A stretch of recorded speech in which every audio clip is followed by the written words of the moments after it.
Hey, man, have I got a score for you, buddy. Oh, yeah, no, there's a ton of junk here. Yeah, no, bring your big truck. For sure. Hey, I gotta go. Who are you talking to? Yeah, no, it was Fred Sanford. He and Lamont are gonna come and just take care of this for you because you don't seem to be able to do it. What? Hey, is that my phone? I don't know what you're talking about. Get over here. Numbnuts is right, of course. I hate when he's right. Well, I don't hate when he's right. I hate admitting that he's right because I haven't been able to keep up with it. Don't judge me. You all have had a workbench that looked like this at some point in your making life. So this video is going to be all about me organizing my workbench. I'm going to be going through it to sort out the things that are useful to me, things that can be restored or repurposed, things that I can recycle to other makers who need to have, some of the items that I have duplicates of, and then just straight up trash, because I'm sure there's a lot of it here. So, not wasting any more time. I've put it off long enough. Let's get to work.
That's done.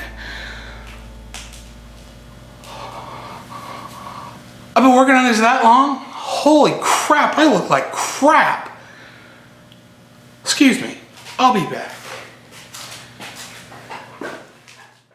Oh, okay, yeah.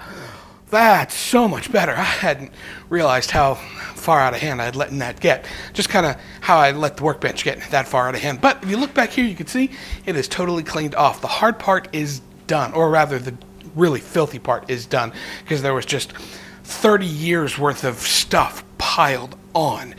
I don't know. Maybe they were right. Maybe keeping all this stuff is a bad thing. But how could a maker who collects all these wonderful tools can be bad? Look at this stuff. Isn't it neat? Wouldn't you think my collection's complete? Wouldn't you think I'm the maker who has everything? Look at these droves. Treasures untold. How much hardware can one cubby hold? Looking around here, you think, what the hell is he doing? I've got everything. I've got wrenches and hammers aplenty. I got bar clamps and pipe clamps galore. You want thingamabobs? I got 20.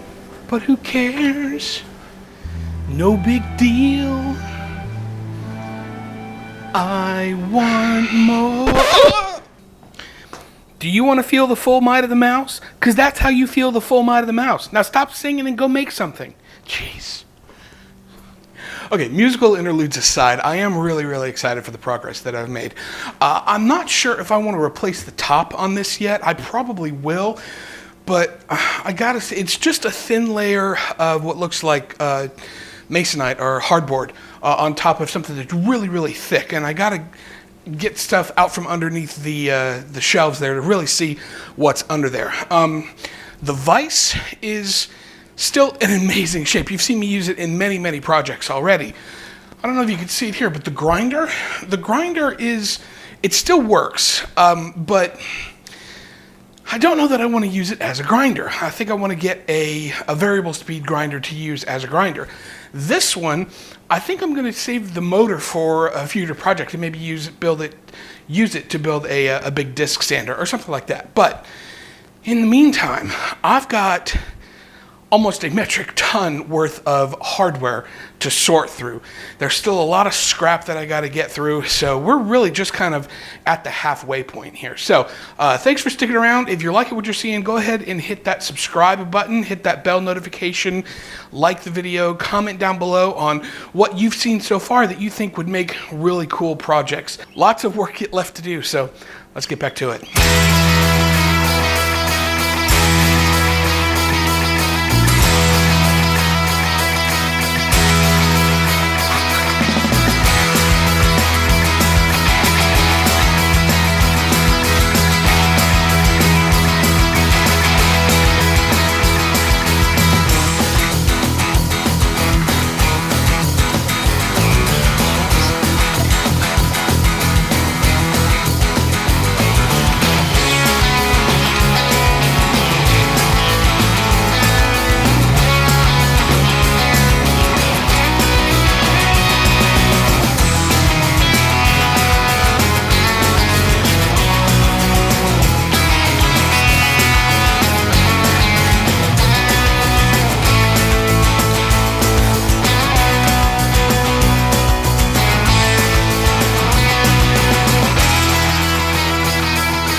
Okay, so if you watched my very first video on this channel, it was my Not a Shop shop tour video, and I'll have a link to that in a post at the end of this video, so you want to stay and check that out so you can see just how far we've come. Anyway, in that video I talked about how my grandparents built this house in 1962, and I'm pretty sure that my grandfather built this workbench either right as they were moving in or maybe even slightly before they moved in.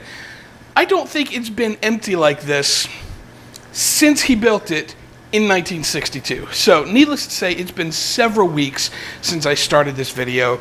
I've just been taking my time going through peeling back the layers of the years of stuff that my grandfather had collected, and it's been a really, really, really cool journey. As you can see, there's some B-roll footage of me that I'm playing here of just some of the cool stuff that I found as I've been going through this workbench. So the next phase is going to be replacing this top. This is just a piece of 1/8" hardboard that is tacked onto the top. It's designed to be replaced. I just don't think my grandfather ever bothered to replace it.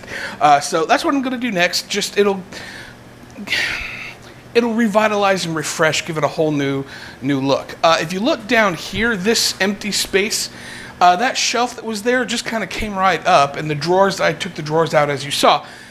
I'm going to build a set of drawers, like a rolling drawer cart that will just fit right under there, and if I need extra, surface space, I can wheel it out and use it as that. So, but that'll be in a different video, and if you're watching this in the future, I'll have a link to that at the end of this with the video about my original shop tour. Anyway, I am talking way too much. We've got a lot more work to do, so let's get to it.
Who the hell's idea was to use hardboard anyway? Yeah.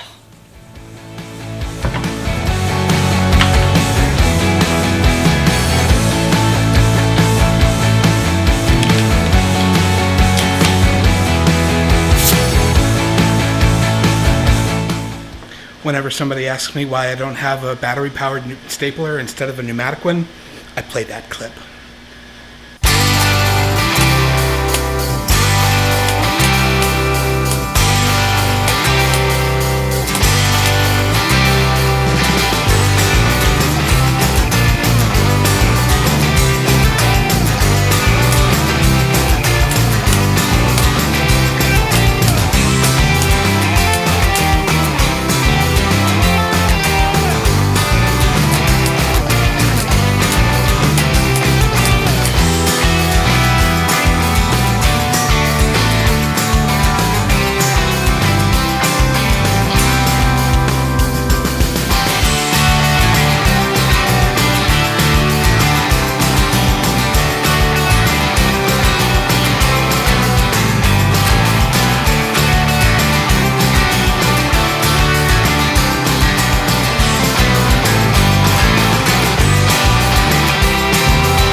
Okay, so if you're still watching this, then kudos to you. You are truly one of Big Lou's lackeys. The Workbench Phase 1 is done. Phase 1 was always going to be the hardest part, and that was just going through everything that I had there. And I've talked enough about how much junk there was and how much trips to the scrapyard and trips to the dump and blah, not dump, but you know what I'm talking about. Anyway, there's still going to be a lot of stuff going on. Like, I still haven't mounted the vise yet. I don't know if I'm going to put it where it was, which is over here, or over here on this side to kind of have it more out of the way, or if I want to mount it to a plank of its own that I can just clamp to the top of the bench and move it wherever I need to. So there's still a couple of things that I wanted to do, but I wanted to go ahead and get this video out because it's been too long since I put out a new video.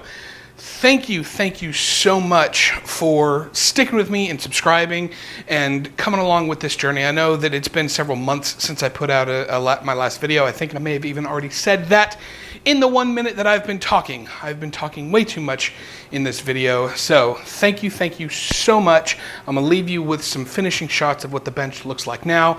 It's organized to the point that I know where everything is. I know what types of things that I have, and I know how to get at the things that are not readily available. And that's the important thing. It's a functional workbench.